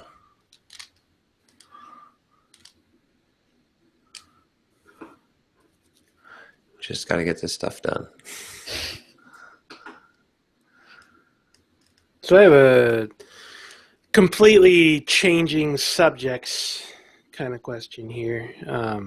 Probably a difficult question to ask and answer as well. So in sitting here for the last 25 minutes, basically just listening to you two talk and for all of the things that John has said that I completely disagree with and just don't really feel like fighting about. Ignoring that, I guess. I've been wondering for the last few weeks whether or not this group is really doing its job anymore. Because I see, like, for the last 20 minutes, just talking about your business that you guys have going, what I tend to see these days is Chuck and I talking about the struggles that we're having and the individual decisions that we're making on a weekly basis, and really looking for the feedback and advice that we need to move forward, and definitely getting some of that, but not to the extent and detail of what we used to. And then when we get into the segments where it's, John's talking and monologuing for 20 minutes about whatever controversial subject, and then you guys basically just recapping the decisions that you've already made during the week, it's like, well, okay, I got my 20 minutes in at the beginning of our discussion, and now I'm just sitting here. Because I literally have nothing to say to you guys about what you're doing. I have no input that would be of any use at all, because I have no idea how to make the decisions that you're talking about and what to do with the kinds of success and failures that you're seeing. Because frankly, when you talk about failures, I'm going, holy crap, I wish I could have that kind of success. And so I've been wondering this for a couple of weeks now, and I want to ask the question of, is this group really serving its purpose anymore? Really pushing us as a group, all of us, forward, or has this just become, a weekly status report that, we all go and do our own thing anyways, regardless of whatever we talked about, and we're just here to do a podcast, just to talk about what's happened in our business, instead of here really to move our businesses forward as like we were doing a year or two ago, when we were really all focused together. I mean, it's I think a part of the problem in terms of that question, this is certainly not a problem in terms of business, is just the way you and Josh and John are so closely tight-knit in what you guys do every day. And you're making a lot of decisions every day that Chuck and I have zero clue about. And that's, there's certainly not anything wrong with that. I'm not trying to say you shouldn't do that. That's your business. And good for you for being at that point, but that's not where I am. It's not where Chuck is. Chuck is further down that line than I am at this point, but that's certainly where we're not. He and I are not at that spot yet, and it's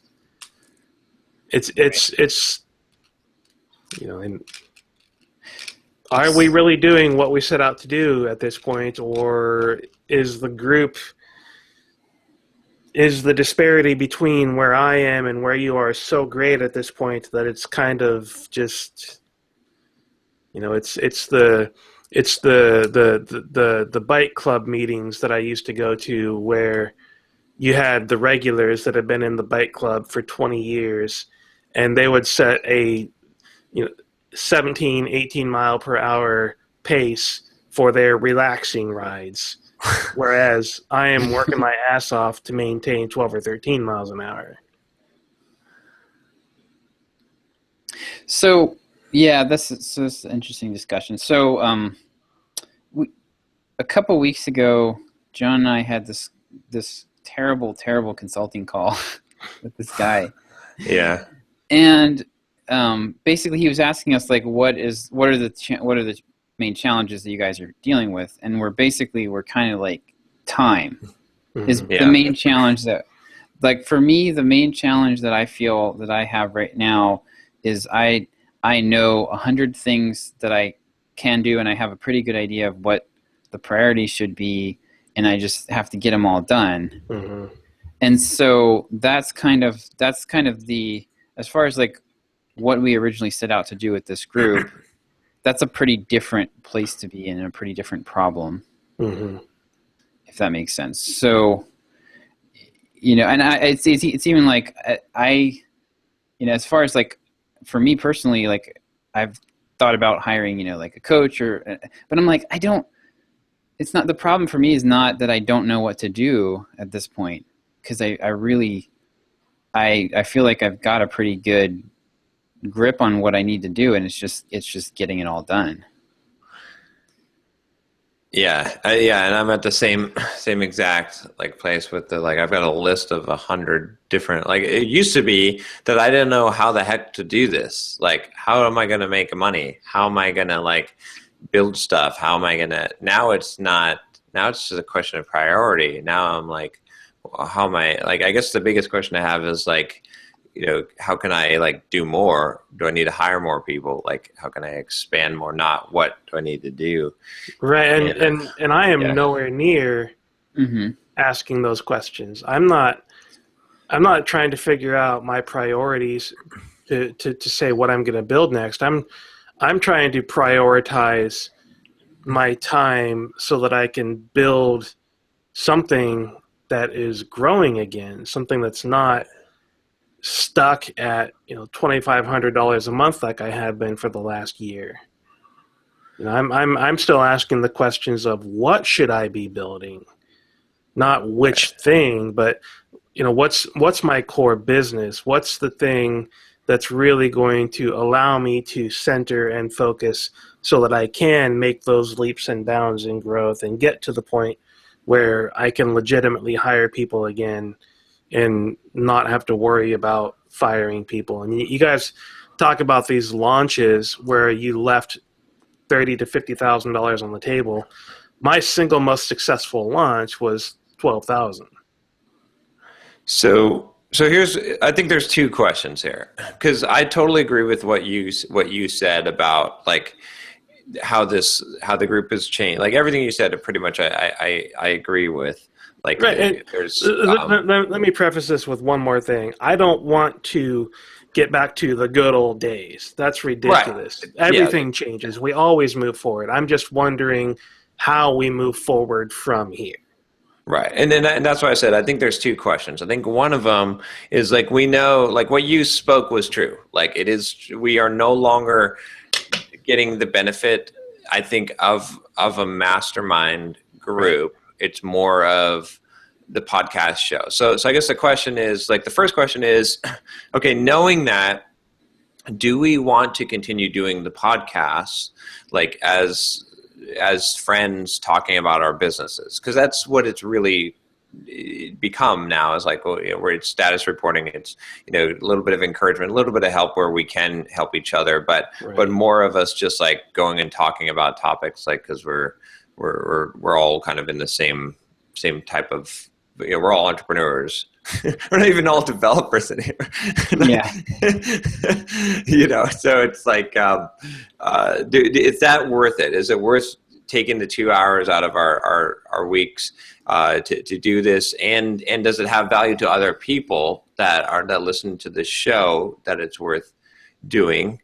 And then the second question is, is there, I don't know, maybe there isn't a second question, but that's the primary question, is like, is it worth the time? Like, or is this taken away from on all of our sides, having a mastermind group that would be more beneficial to where we're at, that's more matched up better, right? Where we would, on the side with Josh and I think like, that's the second question to ask right there is, is this group the right match for a mastermind group? Or should we, should I look somewhere else? I think for your first question, is this worth it? Absolutely is. I've loved being a part of this as a podcast, because it's definitely valuable for other people to hear the different place that we are all sitting at, the different concerns that we have, knowing the different levels of success and struggles that each of us have, and to see how we can move past these. I mean, if you look at where I was when we started this compared to where I am now, I'm light years ahead. Yeah. But I'm not even at the place where you were when we started this, John. You were making significantly more per month than I am now when we started this 3 years ago, 4 years ago, whatever it was. So there is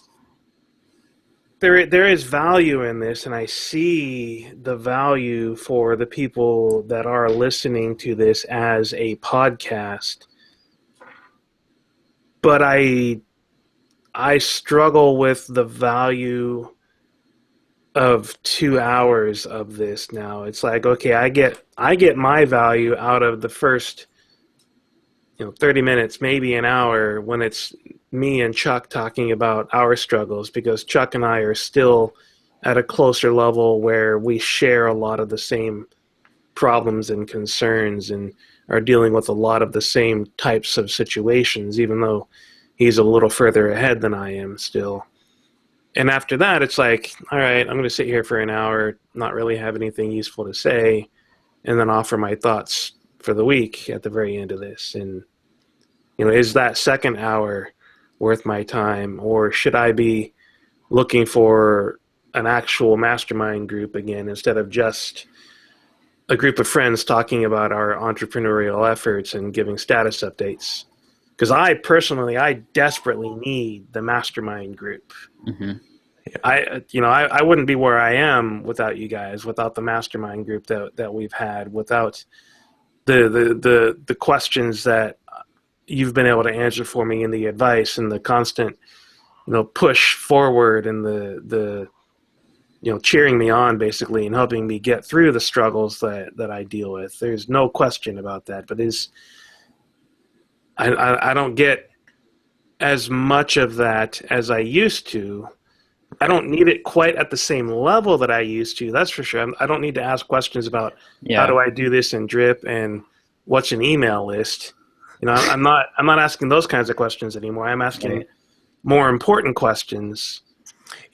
But I'm not getting the kind of assistance that I used to get for the questions that I am asking. Yeah. What you really need is you need a mastermind group with like 3 or 4 other screencasters that are running businesses and with at least like 2 of them that are more successful than you, and maybe one that's less. And that's the stage where you're at. Like, it's like, that would be most, because like, I can't answer the questions.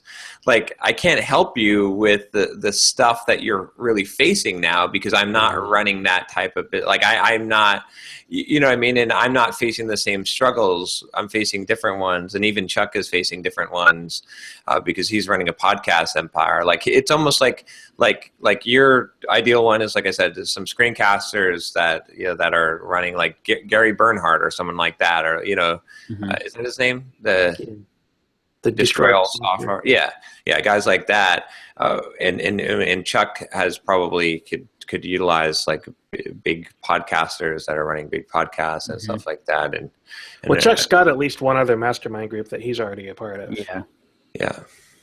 But timing wise, I don't know. Maybe what we should do is, like, because I hate to like lose the podcast. I hate to lose the group.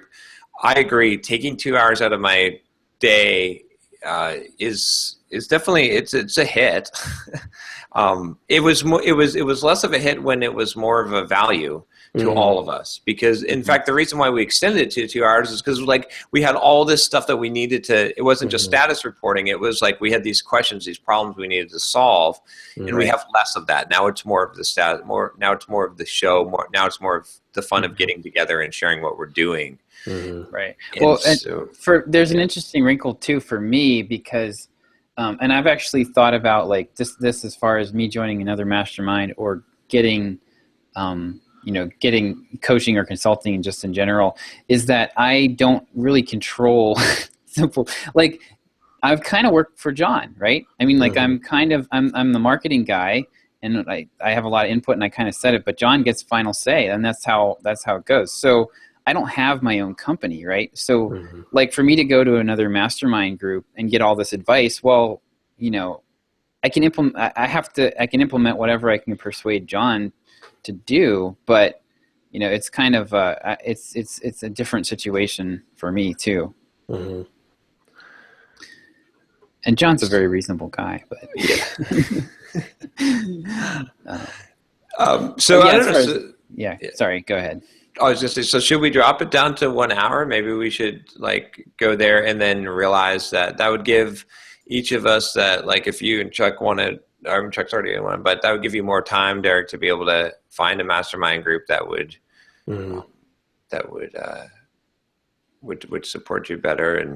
And I do agree. I feel bad. Like sometimes I feel bad too. It's like I don't want to not report like the success we're having either. No, like, frankly, I love hearing about the success that you guys are having. It gives me, that drive, that momentum, that push that I need to keep moving forward, because I see the potential of what I could be doing from the success that you guys are having. And it's just that's part of what makes me constantly question what I am currently doing as well. It's like, okay, there's, if I did something more like what John is doing, would I be more successful? How could I take Watch Me Code and turn it into something that provides more value and expresses that value better? And and I'm certainly making strides toward that, and I appreciate the insights that I get and the ideas from hearing you guys talk about what you're doing. It's kind of like I no longer have that I need to talk to these guys feeling on Fridays. It's like, all right, I got a couple questions that I'm going to ask, and then I'm going to go finish up coding that piece on the website that I've been doing while they're talking about something that I don't care about. Yeah, and part of it is that we're both full time on this too, and you're not, right? So we're moving, like the gap is growing, not shrinking. And yeah, we have a bunch of successes every week because we're trying so much stuff, right? Right. And you guys are talking about hitting a milestone of $32,000 a month. My entire fucking year is $32,000. Right. Yeah. So it's like, wow. It's yeah, I agree. I mean, well, I think then should we just do that then? Should we say we're going to just cut it down to an hour, and this is no longer quite a mastermind group. It's a podcast about, four guys and their business, group of friends that are running businesses that are, we could definitely try that out. Yeah. As a format.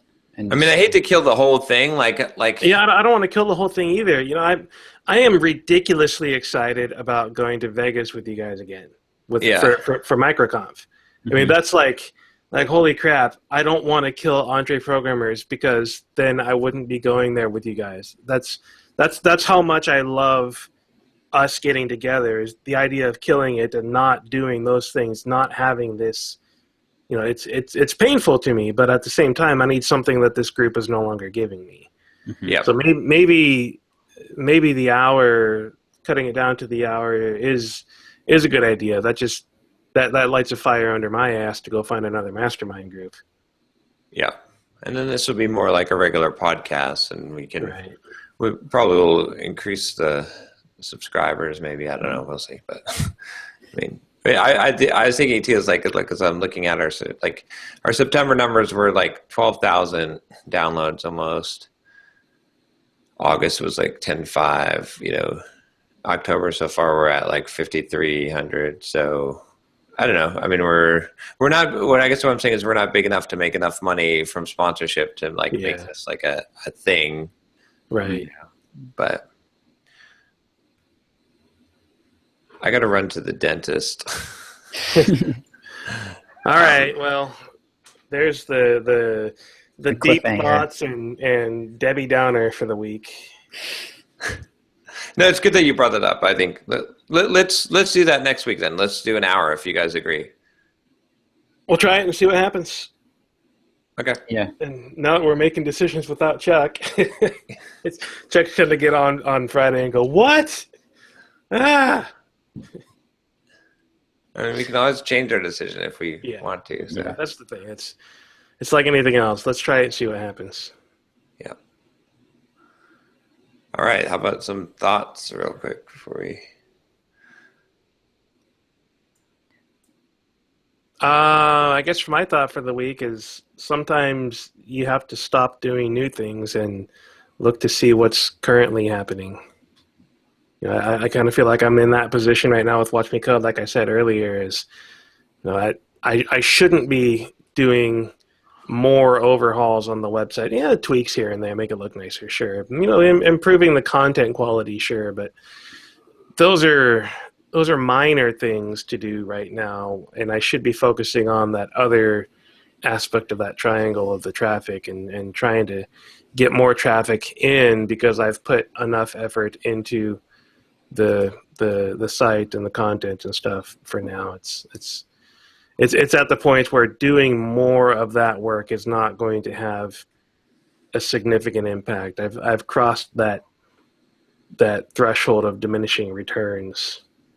And I need to look at, I need to let Watch Me Code itself roll for a while as is to see what kind of feedback I get in terms of numbers and subscribers and questions and everything else, and look at the traffic aspect of it again. And that might be enough to get me back into working on blog posts and YouTube videos and stuff, since I'm looking at that aspect. Mine would be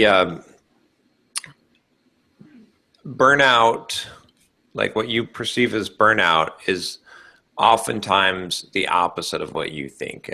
That it's not that you're working too hard. It's that you're not working hard enough and in a compressed amount of time. Like or smart enough, maybe. Yeah.